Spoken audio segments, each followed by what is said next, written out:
Next, let's go over HTTP methods. So we have various methods: get, post, put, and delete. So to access methods or to allow methods in our routes, we have to use methods, and we have to define what sort of methods we are allowing to that route. So for example, here I have allowed get and post method inside the login route. So whenever the user requests, I want to do different things based on the different method. So I, with the help of request from Flask that I have not imported here, we can get the request as like this. So whenever the user makes a request, the method that by which the user has requested will be assigned to request dot method, and through which we can check which methods the user wants to call. Is it calling the post method or put method, or delete method or get method, based on which we can perform various operations.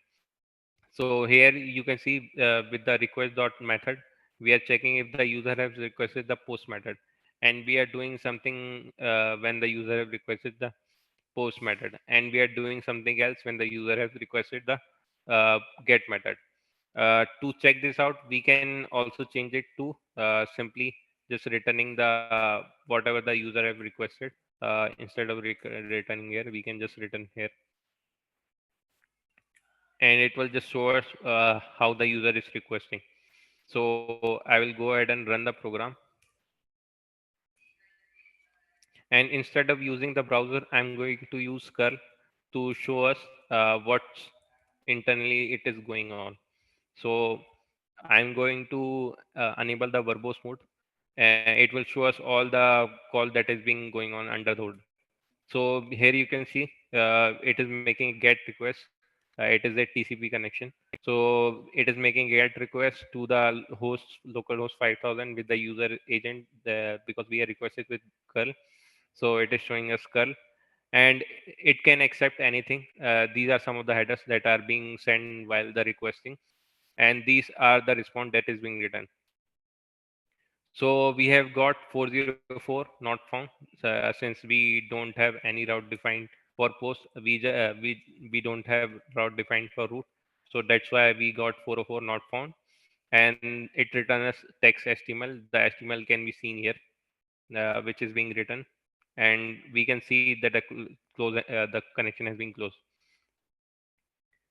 And now let's go ahead and check it with the login method. So I'm going to call login method. Right now it is get method because I am not specifying I am on post. So you can see it's I have made a get request, and all of these are the default that is being called, and the get has been written. If I go ahead and call post method, so you can see we get back post. So you can see we get back post in written.